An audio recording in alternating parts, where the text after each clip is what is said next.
vendredi 7 juillet, le Parlement a voté en faveur du projet de loi de programmation militaire 2024-2030. De graves atteintes contre la liberté des Français se dégagent de ce texte. On en parle dans un instant.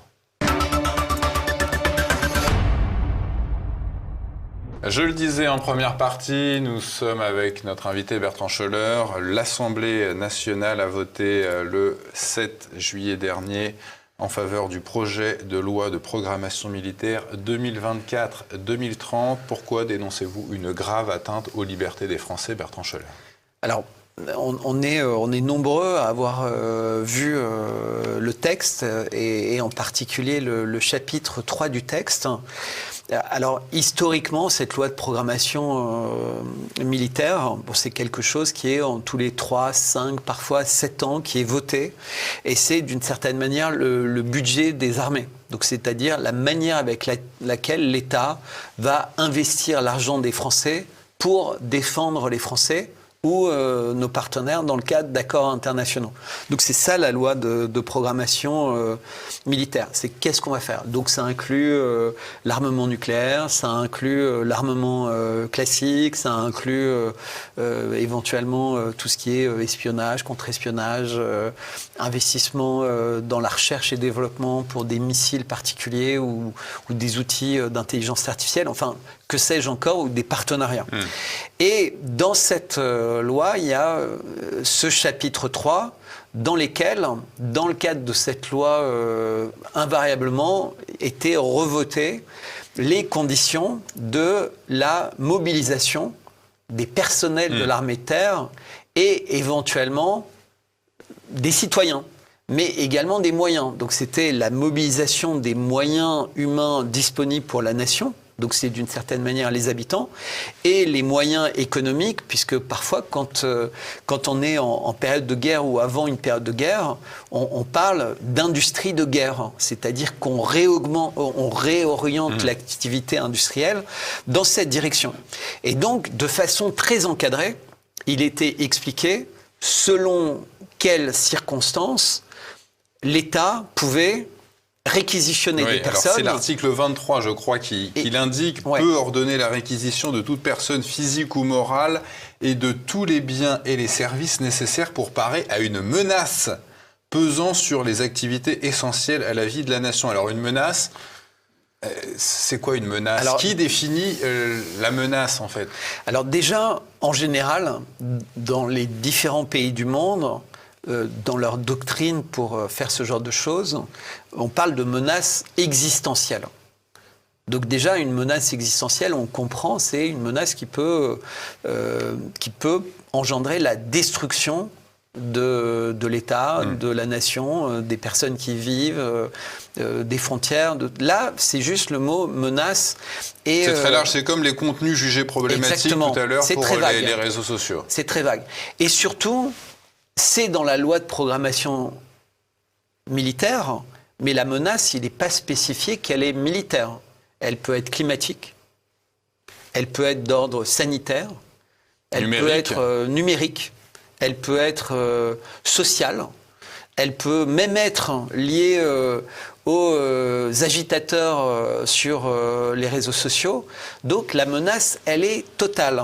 Et la réquisition, elle peut être large, c'est-à-dire dire toutes les personnes nées entre telle date et telle date doivent se présenter sous 15 jours au commissariat ou à la mairie la plus proche de leur domicile pour faire savoir où ils sont et attendre d'éventuelles instructions. Donc ça, c'est ce qui se passe en général.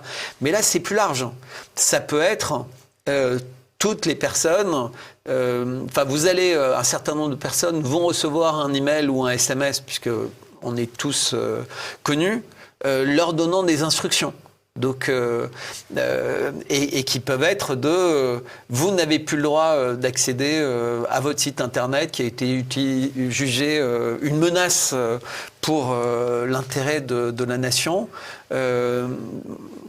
Soyez à votre domicile demain à telle heure, les services de gendarmerie viendront vous chercher pour un interrogatoire. Enfin, Toutes ces choses-là se sont passées, par exemple, pendant le putsch en Algérie, où il y a plein de militaires qui ont été interrogés parce que l'État s'est senti en danger.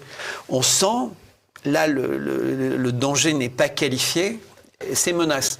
Mais en fait, c'est beaucoup plus long que les quelques phrases que vous avez citées. Dans le texte complet, on parle même d'essai. C'est-à-dire qu'en fait, les personnes peuvent être réquisitionnées dans le cadre d'essais.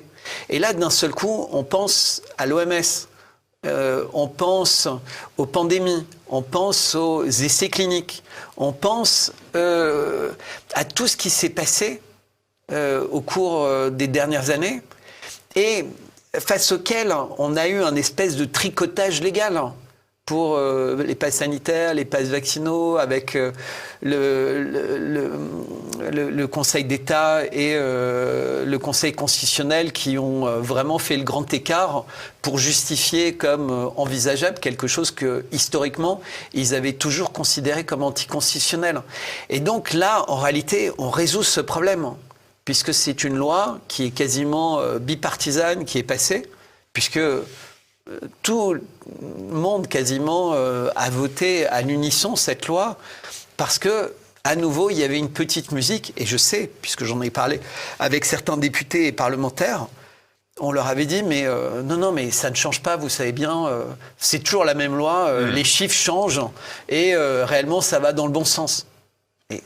À l'intérieur d'un document de cette taille, parce que vous imaginez les annexes comptables dans un tel document, c'est indéchiffrable. Il faut mettre une équipe entière d'un grand parti politique qui décide d'y consacrer du temps.